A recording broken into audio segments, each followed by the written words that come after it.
एक तो मुझे आप ऑनेस्टली बताइए, जो आप एनसीईआरटी पढ़ते हैं, जो उसमें थ्योरम्स लिखा है, क्या उसको आप समझने की कोशिश करते हैं, या जो एग्जांपल्स उन्होंने कर रखे हैं क्या आप समझ आता है आपको?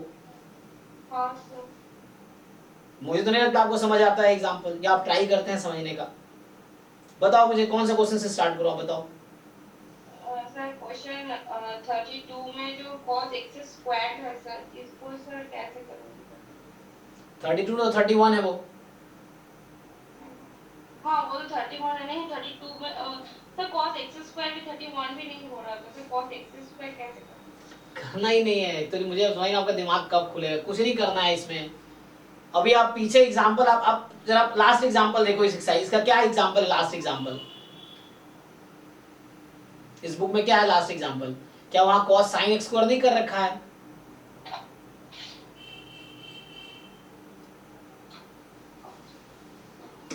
ये सब चीजें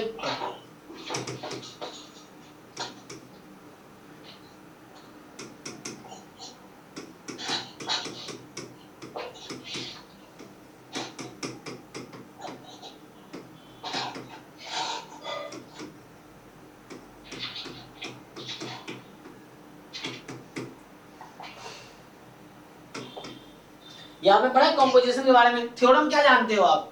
ये जो कॉम्पोजिशन, हाँ क्या कहता है थ्योरम कंपोजिशन वाला, बताइए। सर। ये कॉम्पोजिशन ऑफ थ्योरम बोल रहा है कि f h g related function f of g is defined at c, g is continuous at c and f is continuous at gc। अब cos x स्क्वायर वाले question में कुछ नहीं करना है। क्या x स्क्वायर कॉन्टिन्यूअस फंक्शन है? x square is a continuous function. cos x continuous function है, हाँ तो cos x स्क्वायर भी कॉन्टिन्यूअस फंक्शन है। अच्छा अच्छा, हाँ सर वो पहले से थ्योरम एग्जांपल दिया था। हाँ तो क्यों नहीं समझते उस एग्जाम, सीधा एक्सरसाइज में घुस जाते हो। हाँ सर सर, हाँ सर। जब एग्जाम जितने एक्सरसाइज में क्वेश्चंस हैं, सेम टाइप के क्वेश्चन एग्जांपल्स में भी ऑलरेडी है वहां पे। आप एग्जांपल खुद से ट्राई नहीं करते, सॉल्यूशन आप देख के सीख सकते हो, देन आप एक्सरसाइज करो।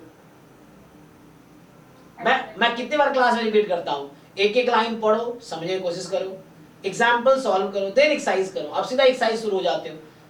लेकिन अगर एक्सरसाइज उनके लिए जिनको पहले से थोड़ा बहुत आइडिया है, जब आपको कुछ आता ही नहीं है तो why do start this exercise only? आप एग्जांपल से स्टार्ट करो। देखो उस टाइप के क्वेश्चन जहां आप फंस रहे हो, हर टाइप का क्वेश्चन एग्जांपल में है, आप देखो जाके। सो आप सीख सकते हो एग्जांपल से कि यहाँ से ऐसे किया है तो ये सीखना है, लर्निंग क्या है। जैसे साइन प्लस कॉस था, तो कुछ था ही नहीं कि sum of two continuous function is continuous, theorem है। Composition of two function is continuous, तो cos x स्क्वायर इसलिए कॉन्टिन्यूअस है क्योंकि x स्क्वायर एंड cos दोनों कॉन्टिन्यूअस है। मॉड cos x इसलिए कॉन्टिन्यूअस है क्योंकि mod x and cos x दोनों कॉन्टिन्यूअस है। यहाँ आपको दिख रहा है साइन मॉड x इसलिए कॉन्टिन्यूअस है क्योंकि mod x and sine x दोनों कॉन्टिन्यूअस है। अलग अलग करके देख लो ना। अब यहाँ जो लास्ट क्वेश्चन उसके जैसा कर रखा उन्होंने, हमने क्लास में भी इस तरह के क्वेश्चन किए हैं जब आप कंटिन्यूटी वाला इसको तो सर 34 को सर किया है। क्लास में ही कराए हमने 34 वाला क्वेश्चन। अब बताइए नेक्स्ट क्वेश्चन क्या है? सर नेक्स्ट क्वेश्चन है तो सर वो जो मैक्सिमम मिनिमम का जो है ना, वो उसका सर मतलब वो जो मॉड्यूलस का पार्ट है, थोड़ा सा और एक बार बता दीजिएगा सर। आपने कैसे बताया था तो मुझे थोड़ा समझ। अरे मुझे ये बताओ, मॉड x की मैक्सिमम वैल्यू कितनी होती है? मॉड x की मैक्सिमम तो इनफाइनाइट। हाँ इनफाइनाइट। मिनिमम वैल्यू कितनी होती है? Minimum value 0। हाँ तो वही यहाँ लगाने हैं।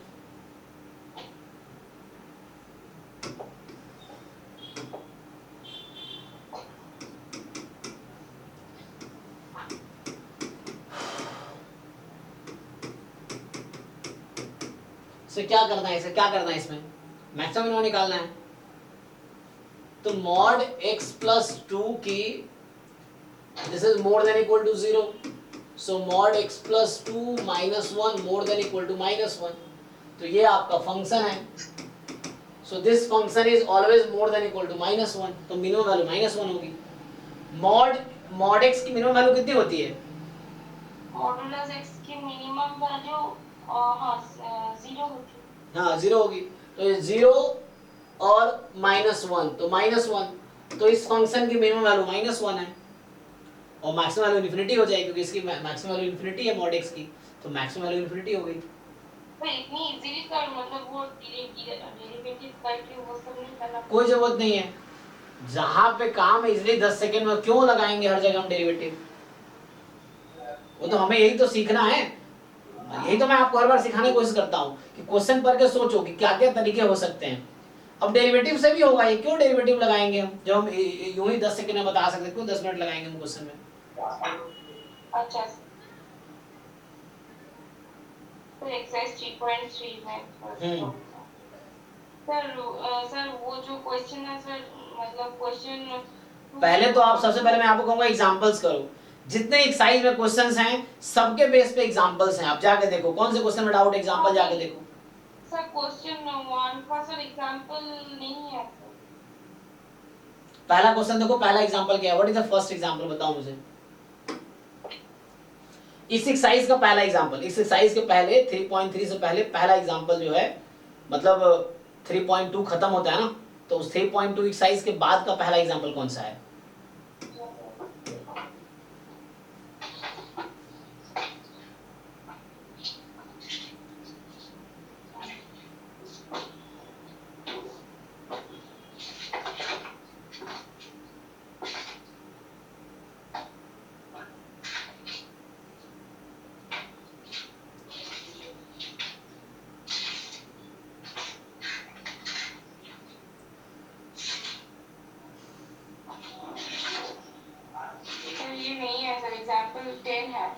हाँ एग्जांपल 10 क्या है वही पूछ रहा हूँ, what is example 10। 3 sin pi by 6 sec pi by 3 आगे minus sec pi by 3। हाँ sec pi by 3 और है -4 sin 5 by 6 और cot pi by 4। क्या क्या 5/6 है 5/6। हाँ 5 by 6 5 हाँ और cot pi by 4। तो है तो ये क्वेश्चन जिस तरह के आपके एग्जांपल्स हैं। आपको ये पता है क्या कि साइन की वैल्यू 30 डिग्री पे क्या होती है। वो तो सर निकल जाएगा, बट वो जो स्क्वायर का वैल्यू कैसे निकालूं, मतलब वो डायरेक्ट स्क्वायर करने से हो जाएगा। हाँ अच्छा तो मैं तो थ्योरम प्रैक्टिस कर लूंगा। अरे मैडम वही तो कह रहा हूं, इस तरह के स्क्वायर वाले एक भी एग्जांपल में क्वेश्चंस नहीं है, और आप मुझे समझ ये नहीं आ रहा, आपको यहाँ डाउट हो रहा है कि ये कैसे निकलेगा। अरे तो ये तो आपको पता होना चाहिए, इस लेवल पे आ गए कि ये सेम चीज है। साइन 30 डिग्री कितना होता है। मैं देख कर ही मुझे लग रहा है सोचो ना, ये सब तो 10th क्लास में ये सब चीजें थी।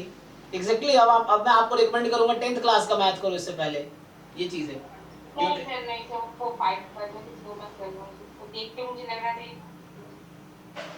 जस्ट टेबल देख के सिंपलीफाई करना है, कैसे आप करोगे ये सब। और सर क्वेश्चन 6 में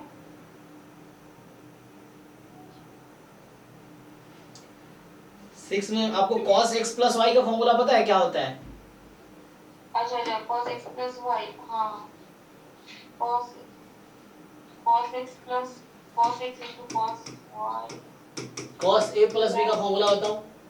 cos a into cos b plus sin a into sin, नहीं plus minus sin a into sin। लिखा तो वही तो फॉर्मूला है आपका। 6 क्वेश्चन में क्या है, cos a cos b minus sin a sin b हो गया। ये तो लिखा हुआ है ना, cos a cos b minus sin a sin b। अच्छा हाँ राइट।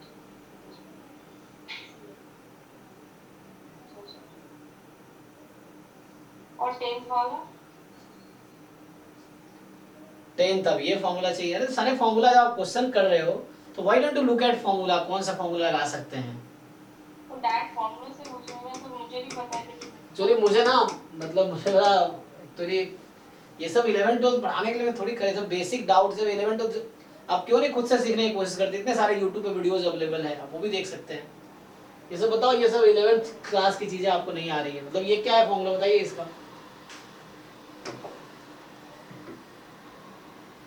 क्या है इसका फॉर्मूला। यही लगेगा 10th क्वेश्चन में। हाँ cos 10 10th नहीं, कौन सा पूछा था आपने। सर 10th क्वेश्चन पूछ रही हूँ। तुम्हें कौन सा, मैं तो 11th बता रहा हूँ। 10th में क्या है, sign A sine B cos A cos B. Yes, छोड़ो, sign A sine B cos A cos B क्या होता है? अच्छा हाँ हाँ ये तो हो गया। अरे फॉर्मूला देख के एक काम करो, ऐसा करो जैसे मान लो जो एनसी 11 12 के एटलीस्ट जो डाउट है ना, जो बेसिक एनसीईआरटी के हैं, वो आप यूट्यूब पे जस्ट सर्च करो। क्या है आपका ये exercise 3.3 class 11th NCERT question number 10। हजारों ट्यूटर है जो पढ़ा रखा है, हाँ सर। तो फिर वहां सीखो ना आप। अब 11 12 की चीजें वहां से सीखो एक बारी। और जब फिर भी आपको बहुत वहां से नहीं समझ आ रहा है, मैं क्या कहता हूँ, चीजें सीखना इंपॉर्टेंट है, मुझे परेशान करना इंपॉर्टेंट नहीं है। तो ये सब जो आपको 9 10 11 12 वाली चीजें हैं जो बच्चे ज्यादातर ऑलरेडी जानते हैं, आपको प्रॉब्लम है तो आपको वो सीखना है ना। अब मैं जैम और गेट लेवल की चीजें कराऊं या 9 10 लेवल की चीजें कराऊं, बताइए आप। सो द थिंग इज, जैसे आप एनसीईआरटी करो बहुत अच्छा कर रहे हो, दिस इज गुड थिंग कि आपके बेसिक्स वीक है, आप बेसिक स्ट्रॉन्ग कर रहे हो। बट जैसे इन क्वेश्चंस में डाउट है, यू जस्ट गूगल पे जाओ, आप ये टाइप करो question 10 exercise 3.3 class 11th NCERT. देखो 1000 सॉल्यूशन, 1000 डिफरेंट ट्यूटर्स आपको सॉल्यूशन बता रहा होगा।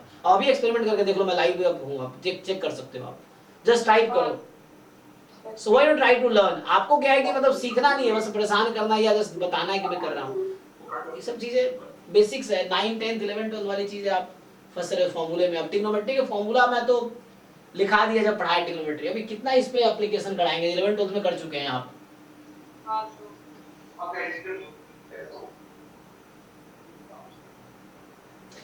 मगर 11 12 तो पढ़ाने वाले यूट्यूब पे इतने लोग हैं, आपको बेसिक ठीक करना, वहां से देखिए सीखिए।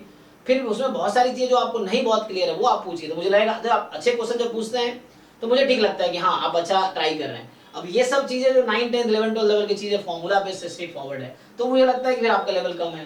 That is the thing that you have to understand. ठीक है, पूछो अगला। सर वो जो क्वेश्चन 28 है ना उसमें थोड़ा सा प्रॉब्लम है। कौन सा? 28 सर, वो next Shamshad Ali buys a scooter. एक तो मुझे फिर से डाउट रहा, आपने इतने सारे चैप्टर एक दिन में कर दिए। सर। ये सब बहुत दिन बैठ बैठ के सब कर रहे हैं सर, एक दिन में नहीं हुआ सर, डाउट्स करेक्ट कर रहे हैं। बताइए हाँ, क्या इसमें क्या डाउट है? शमशाद ने खरीदा है कि स्कूटर 22,000 में, वो बेच रहा है 4,000 में, agrees to pay the balance in annual instalment of ₹1,000 plus 10% interest on the unpaid amount, how much will the scooter cost him. तो उसने स्कूटर खरीदा था 12,000 में, ठीक है ना, जिसमें 6,000 वो कैश दे दिया उसको, तो 6,000 वो ऑलरेडी दे चुका है, और agrees to pay balance in annual instalment of 500 plus 12%। So 500 जब पे किया होगा तो साथ में कितना पे किया होगा वो? सर आप कौन सा बोल रहे हैं सर, ये 6000 तो नहीं है, यहाँ पर क्वेश्चन 28 है सर। 28 ना, तो ये आपने भेजा हुआ तो है 28 पे कोई। हाँ 28 तो सर 22,000 है सर। ओ एक मिनट, सॉरी सॉरी, मैं कहाँ पहुंच गया, मैं कौन सा पढ़ रहा था अभी? 27 पढ़ रहा था शायद मैं। हाँ हाँ सर 27। हाँ सर सर चलेगा।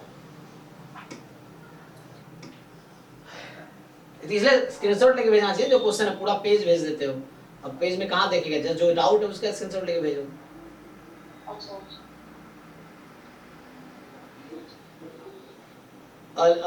Shamshad by scooter of 22,000, he pays 4,000 cash, agrees to pay balance in annual installment of 1,000 plus 10% interest, 1,000 और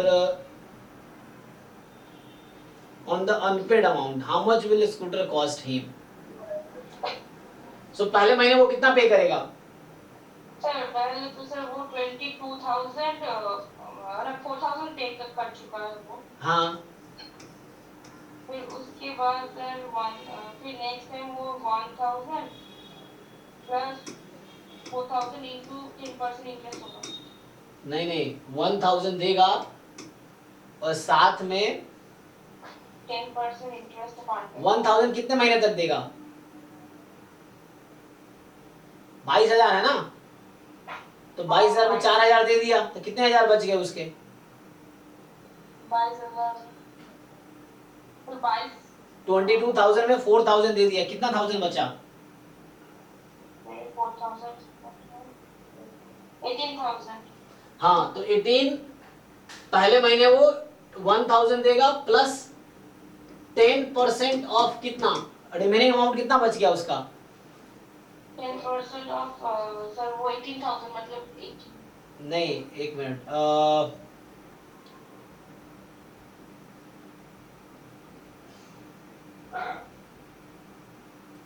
1000 plus 10% interest on unpaid amount. तो जब 4,000 दिया तो उस समय क्या दिया होगा उसने? 10% दिया होगा 18,000 का, फिर अगले साल 1,000 रुपए दिया होगा ना उसने। शुरू में उसने 4,000 उस टाइम पे दे दिया। अब इसने कहा है कि agrees to pay the balance in annual instalment of 1000 plus 10% interest on unpaid amount. तो अनपेड अमाउंट कितना है? 18,000. हाँ, तो पहले तो वो 10,000 दे रहा होगा, 10% ऑफ 18,000 है ना। फिर अगले महीने कितना देगा वो? 10% ऑफ कितना? 10% ऑफ 17,000, क्योंकि वो 1,000 रुपए देता जा रहा है। तो 4,000 दिया उसने और एक 1,000 करके वो कितना देगा? 18,000 देगा। तो पहले महीने वो 10% दिया होगा 18,000 का, अगले महीने 10% 17,000 का, फिर अगला फिर 10% ऑफ 16,000 लास्ट में 1000 का ये बचा होगा। जब 1000 दे दिया तो बराबर हो गया उसका।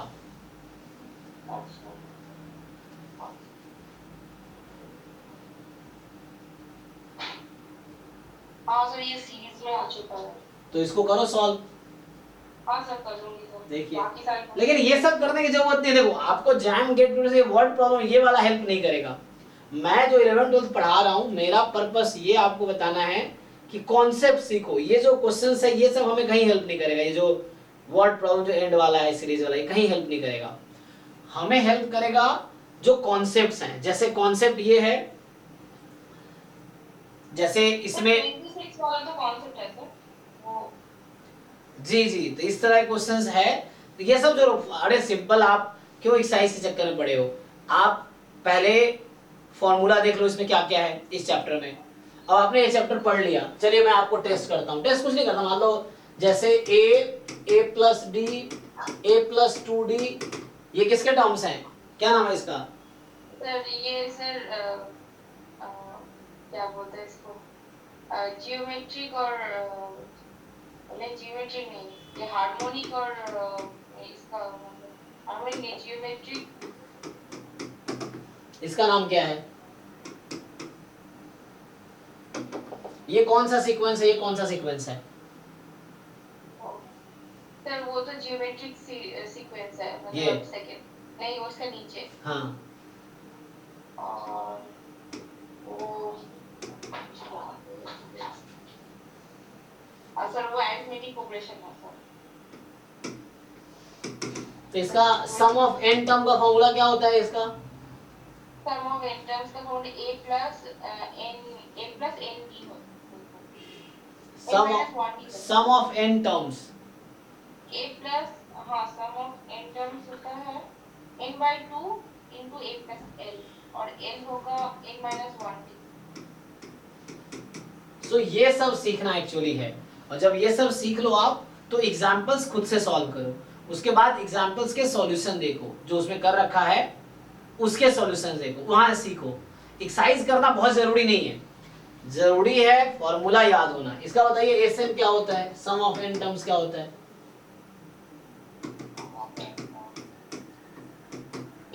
हाँ, सम ऑफ उसका सम ऑफ n टर्म्स होगा a into 1 minus r to the power n by n, हाँ, r to the power n by 1 minus r।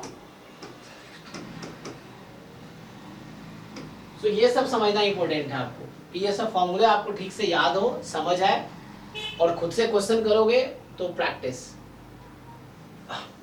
मैं फिर से कह रहा हूँ, आप जेन्युइन रहो, आप कर रहे हो, बहुत अच्छा ट्राई कर रहे हो, आपको डाउट पूछ के ये बताने की जरूरत है आप ये कर रहे हो, मेन है आपको खुद से ठीक करना है। आप मुझे नहीं बताओगे तब भी ठीक है। The thing is you have to solve examples first, उससे सीखो क्वेश्चन कैसे हो रहा है। उससे भी पहले आप पहले थ्योरीज देखो, क्या क्या फॉर्मूला है एक जगह लिस्ट कर लो, एग्जाम्पल खुद से सॉल्व करो, नहीं हो तो एक सोल्यूशन देखो, फिर सीख के फिर से सॉल्व करो। तो सीख लिया ना आप, एग्जाम्पल सारे कर लोगे तो एक्सरसाइज यूं ही हो जाएगा आपसे। और जो भी एनसीईआरटी एटलीस्ट जो 9, 10, 11, 12 के एनसीईआरटी से रिलेटेड चीजें हैं, जो भी डाउट हो आप गूगल यूट्यूब पे जाओ, यूट्यूब पे सर्च कर लो exercise this class 11th NCERT question number this. अगर वहां से कन्विंस नहीं तो आप मुझसे पूछो, क्योंकि ये सब चीजें ऐसा नहीं है जो आप बहुत ज्यादा आपको मुश्किल लगेगा, आप थोड़ा सा हेल्प लेंगे बहुत इजी लगने लगेगा, ये है। तो इसको ठीक से कंप्लीट करो, आप अच्छा है कर रहे हो, बट एक साइज सब करने की जरूरत नहीं और रैंडमली करने की जरूरत नहीं, एक प्रॉपर ऑर्डर में आप सारे चैप्टर में कॉन्सेप्ट एक जगह लिख लो, ये कॉन्सेप्ट है, एग्जाम्पल करो, साइज करो और आगे बढ़ो। एक बार आप रफली कर लो, उसके बाद आगे बढ़ो, फिर जैसे बीच में आता रहेगा यूज करते रहेंगे हम, ठीक है ना। तो एक बार 11, 12 ठीक से आप कॉन्सेप्ट्स लिख लो एक जगह, किस चैप्टर में ये डेफिनेशन है, ये कॉन्सेप्ट है, ये एग्जांपल्स है, खत्म करो। पूरे साल 11, 12 नहीं पढ़ना है, आप जिस तरह से कर रहे हो उससे एक साल आपको लग जाएगा, क्योंकि 11th पूरा एक साल का कोर्स है एनसीईआरटी जो आप देख रहे हो, 12th पूरा एक साल का कोर्स है, और आप जिस तरह से करो आपको 2 साल तो इसी में लग जाएगा 11, 12 करने में। तो मेरा बेसिक करवाने का पर्पस या आपको बोलने का पर्पस ये थोड़ी कि 2 साल तक पढ़ो, द पर्पस जस्ट इज कि आपने 11, 12 पढ़ रखे हैं, just once go through, see all the formulas, and then उस फॉर्मूले को एक जगह लिख सकते हो, समझ सकते हो, एंड देन उस पे बेस्ट एग्जांपल सॉल्व करो ताकि फॉर्मूला याद आ जाए, पता चल जाए कैसे यूज करना है। जैसे आपको ये सब पता ही चल रहा कैसे यूज करना है, cos a plus b कब यूज करना है, cos a minus cos b कब यूज करना है। अगर फॉर्मूले एक लिस्ट बना लो, क्वेश्चन देखो, फॉर्मूला देखो, क्या कर सकते हैं, नहीं हो रहा तो सॉल्यूशन देख के कोशिश करो समझने का, सॉल्यूशन सब यूट्यूब पे अवेलेबल है, एटलीस्ट एनसीईआरटी का सॉल्यूशन तो अवेलेबल ही है ना। तो मेरे से आपको एनसीईआरटी का सॉल्यूशन एक साइड पूछने की जरूरत ही नहीं पड़ेगी, मेरे जैसे अच्छे हजारों लोग यूट्यूब पे सॉल्यूशन डाल रखे हैं ऑलरेडी 11, 12 के एक एक क्वेश्चन का एनसीईआरटी का। So just take help of that, ठीक है ना। ये आप मेरे से जैम नेट गेट की चीजें डिस्कस करो, लेकिन पहले बेसिक ठीक करो, तब अचानक जंप नहीं मारना ऊपर नीचे। आप पहले 11 एक महीने टाइम लो, एक महीने में 11, 12 बोलो, सोचो कि एक महीने से 11, 12 पढ़ेंगे हम, और एक महीने 11, 12 पढ़ के उसको निपटाओ एक महीने के अंदर। अब अपना फिर आओ अगले लेवल पे, जैम पे आ जाओ, फिर जैम को ढंग से निपटाओ, फिर गेट पे आ जाओ, नेट पे आ जाओ, धीरे धीरे करके फिर उसको ऑर्डर रिपीट करो, फिर आप रिवाइज कर सकते हो चीजों को। नहीं दो, आप देने में कोई दिक्कत नहीं, एग्जाम देने में कोई नुकसान नहीं, तैयारी हो ना हो एग्जाम दो, आप एग्जाम दो, मुझे कोई दिक्कत नहीं है, लेकिन मैं चाहता हूँ सीख के दो। अब जैसे इंटरव्यू दे रहे होगे, आपको बेसिक चीज अगर पूछ लिया नहीं आया, जैसे मैं पूछ लेता हूँ, अगर आप नहीं आंसर कर पाओगे तो कितना खराब इंप्रेशन जाएगा। आप एमएससी लेवल की चीजें कितना अच्छा बता दो, वो आपको फिर लेंगे ही नहीं, क्योंकि फंडामेंटल चीजें क्लियर होना जरूरी है ना। इंटरव्यू में तो बहुत लेंथ क्वेश्चन है, मतलब थ्योरम डायरेक्ट प्रूफ देता है। प्रूफ कहाँ पूछता है वो, आप कभी इंटरव्यू दिए हो कभी आज तक आपने? हाँ सर जो मैं आईएसआई में दी थी, तो आईएसआई में वो एक बार इंटरव्यू दी थी, वहाँ पर एक साइंटिस्ट थे, तो वो लोग डायरेक्ट थ्योरम मतलब डायरेक्ट प्रूफ बोल रहे थे, कुछ मुझे याद नहीं है तो क्वेश्चन डायरेक्ट इक्वेशन बेसिस पे कुछ डायरेक्ट तो पहले तो पूछते हैं तो, लेकिन क्वेश्चन मेरा यही है ना कि जिस बंदे को डेफिनेशन नहीं पता है वो थ्योरम का प्रूफ कैसे लिखेगा। रट्टा मार तो आप जा नहीं सकते, प्रूफ कितने प्रूफ रट्टा मार के जाओगे आप। तो पहले तो डेफिनेशन की लो ना। आप देखो मैंने चैनल पे अपलोड कर रखे हैं पीएचडी इंटरव्यू एक्सपीरियंसेस, है ना। तो वो पीएचडी नहीं था, वो एक्चुअली था वो आईएसआई में जो प्रोजेक्ट लीड वाले लोग लेते हैं। हाँ तो वही चीज है, वो अलग अलग थोड़ी पूछते हैं, चीजें तो वही पूछते हैं किससे रिलेटेड हो आप। बट जो भी है देखो, एट द एंड कंक्लूजन ये, आपको अपने आप को योग्य बनाना है, एबल बनाना है, कैपेबल बनाना है। जब तक आप कैपेबल नहीं होगे कोई आपको सिलेक्ट नहीं करेगा, सिंपल सा है। आप चाहे कितने एक्सक्यूज दे दो, कितने रीजन बना लो, मैं सिंपल कह रहा हूँ आपसे कि कैपेबल, क्योंकि मैं कैपेबल उसे मैं खड़गपुर में हूँ, मैं एक्सक्यूजेस से खड़गपुर में नहीं आ सकता हूँ, या मैं नहीं, मुझसे अच्छे से लोग दुनिया में बहुत हैं, वो इसलिए वहां पे है क्योंकि वो मुझसे ज्यादा कैपेबल हैं। तो ओनली थिंग इज मैं एक्सक्यूज दे सकता हूँ कि मेरी इतनी सिचुएशन खराब है, उनके जैसा नहीं बन पाया, वो सब बहाना है, उससे कोई फायदा होने लाइफ में। The only thing is you improve yourself, that is only solution. There is nothing, no solution. आप बिना एक शब्द बोले भी अपने आप को टॉप पे पहुंचा सकते हो बिना एक एक्सक्यूज दिए. एक्सक्यूज देने का मतलब है आप जिम्मेदारी से भाग रहे हो. So आपका कुछ लाइफ में होगा ही नहीं. आप बस बता सकते हो दुनिया को कि आप जिम्मेदार नहीं हो जो आपके साथ हो रहा है, लेकिन सिचुएशन वैसा नहीं कहेगी. सिचुएशन ये बताएगी कि आप जिम्मेदार हो. That's why you are suffering. Simple. So you have to face that and tackle that. चलिए ठीक है, अभी के लिए good night. Thank you. Work कीजिए उस पे. हाँ.